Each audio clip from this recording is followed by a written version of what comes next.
શ્રી વલ્લભાધીશ કી જય, गिरिराज धरण की जय, श्याम सुंदर से यमुने महारानी की जय, श्री गुसाई जी परम दयाल की जय, श्री गोकुल नाथ की जय, दाव दयाल की जय, श्री नवनीत प्रिया लाल की जय, अपने माथे विराजता सेव्य स्वरूप की બધાય વૈષ્ણવને યોગીની એકાદશીના જાજા કરી જય શ્રી કૃષ્ણ, જય શ્રી કૃષ્ણ. આજે જેઠ મહિનાની યોગીની એકાદશી. આપણામાં યોગની જેમ તપ કરવાનું, ધ્યાન કરવાનું ના, આપણે સેવામાં પહોંચીએ ને એટલે એની અંદર બધું આવી જાય છે. એવો માર્ગ શ્રી વલ્લભ વરનો રે, જ્યાં પ્રવેશ નહીં વિધિ હરનો. વિધિ એટલે બ્રહ્મા અને હર એટલે મહાદેવ. આ માર્ગ એવો છે કે એમાં બ્રહ્મા કે મહાદેવનું કોઈનું એન્ટ્રન્સ નથી. કોઈ અંદર શું કહેવાય ગુજરાતી એનું એન્ટ્રન્સ, કોઈ દાખલ ન થઈ શકે એમ. તો એવું આ માર્ગ. તમે ખાલી 12 મહિનાની 24 એકાદશી કરો અને અધિક મહિનાની 2 અને 4 જયંતી. આ આપણું તપ. એમાં આપણને પાણી પીને કરવાનું નથી કીધું, એ બીજા લોકો કરે, આપણે એ બધું નથી કરવાનું. આપણે ફળ ફૂલ આહાર, દૂધ 1 + 10 એટલે 11. 11 ઇન્દ્રિયોનો પ્રભુ સામે વિનિયોગ, એને કહેવાય એકાદશી.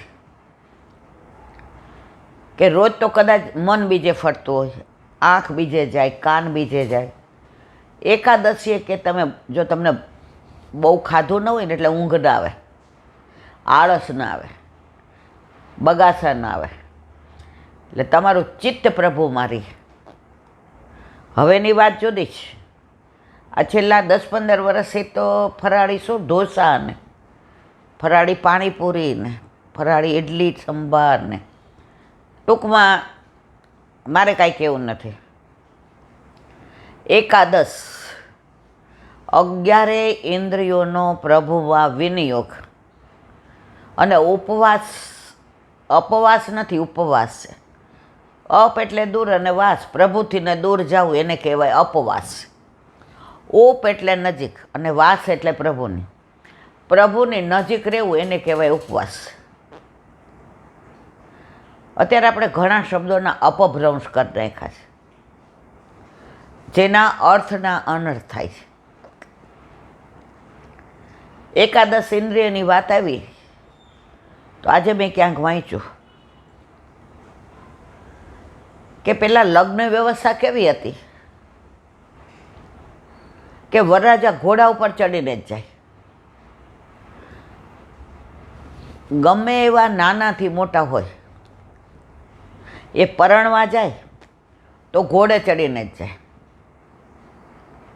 જો આપણા વલ્લભને વિવાહ નહોતા કરવા, બ્રહ્મચર્ય જ પાડવું હતું. 4 આશ્રમનું સુખ. પણ નાસિકમાં, પંઢરપુરમાં વિઠોબાએ આજ્ઞા કરી. કોના સ્વરૂપમાં? શ્રીજી બાવાના. અમને તો ઈચ્છા એક છે, હું નંદન તમે તાત.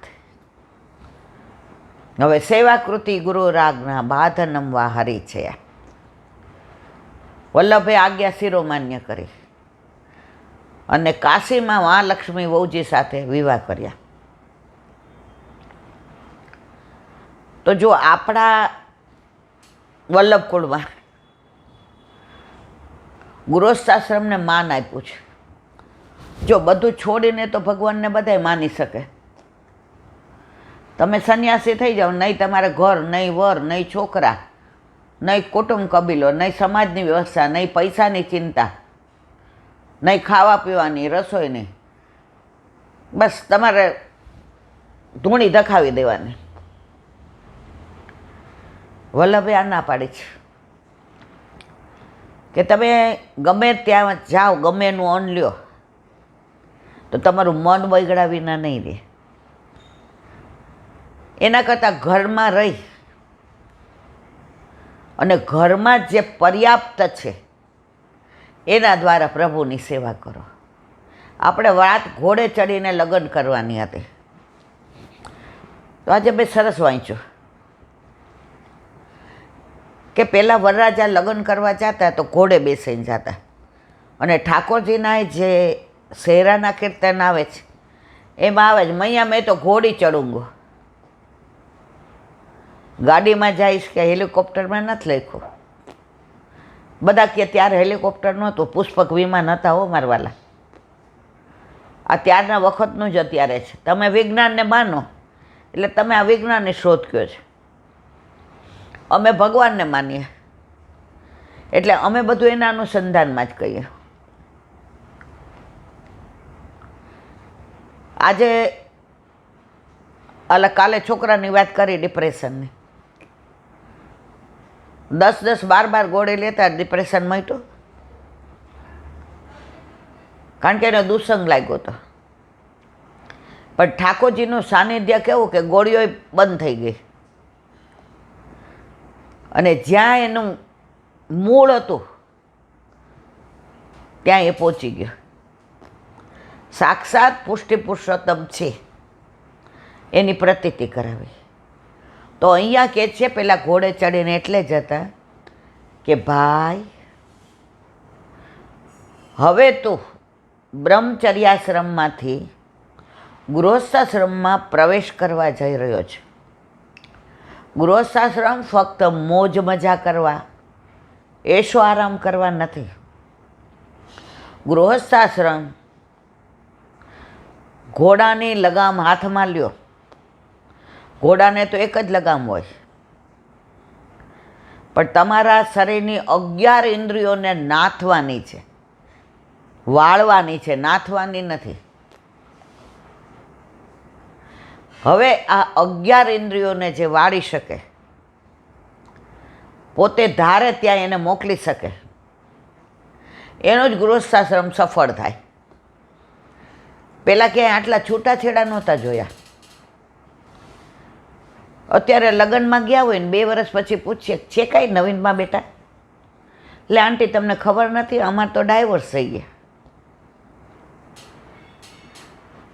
ડાયવોર્સ એટલે જાણે ઓલા ઢીંગલા ઢીંગલી નાના હતા ત્યાં રમતા હતા, પછી રમતા રમતા ઝઘડા થાય ને એટલે વયા જઈએ, જ્યાં મારી ઢીંગલે લઈ જાઉં છું, રમતા રહે એકલા ઢીંગલા હારે. અત્યારે એ જ પરિસ્થિતિ છે. તો તમે એકાદશ એટલે કે 11 ઇન્દ્રિયોને નાથી શકો, એટલે કે વાળી શકો પ્રભુમાં. એટલે ઘોડે ચડતા હતા. હવે થઈ ગઈ ગાડી ને હેલિકોપ્ટર ને પ્લેન ને, એટલે હવે ઇન્દ્રિયોની વાત ગઈ. તારે ને મારે નથી બનતું, તોય છૂટો હું છૂટી. વચ્ચે એકવાર છાપામાં વાંચ્યું હતું, એક સ્ત્રીએ લગ્ન પછી બીજે દિવસે ડાયવોર્સનો કેસ દાખલ કર્યો. જજે પૂછ્યું વિચ રીઝન? 24 અવર્સ, 24 કલાકમાં તમે 10 વર્ષ ડેટ કર્યો, બે ફરતા હતા, તમારા પ્રેમ લગ્ન છે, લવ મેરેજ. કાલે તમે અહીંયા બધું એફિડેવિટ કરાવીને લગ્ન કર્યા ભાગીને, આજે હજી તો 24 કલાક એ જ ટાઈમ છે. અને ડાયવોર્સ માટે જજ હતા 55 વર્ષના, એની મેરેજ લાઈફ 35 વર્ષની હતી. સ્ત્રીએ કારણ આપ્યું, પુરુષે તો કહ્યું છોકરાએ, મારે કોઈ વાંધો નથી, હું એને ગઈકાલે પ્રેમ કરતો હતો, આજે પ્રેમ કરું છું અને આવતીકાલે કરીશ, મારે નથી લેવાય. પણ જો એ મારી સાથે છૂટા રહેવાથી ખુશ રહેતી હોય, સુખી થતી હોય, તો હું સાઇન કરવા તૈયાર.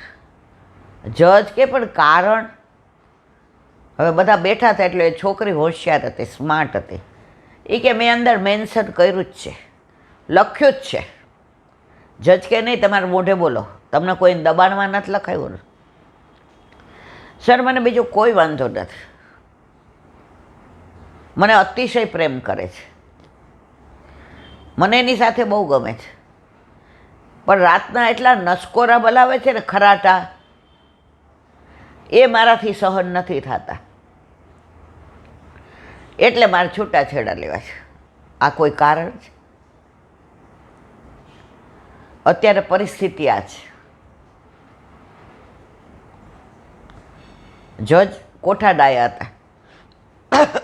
એ કે આનો રસ્તો નીકળે દીકરા, કાંની દવા કરાય, કાં તો જુદા રૂપાશું.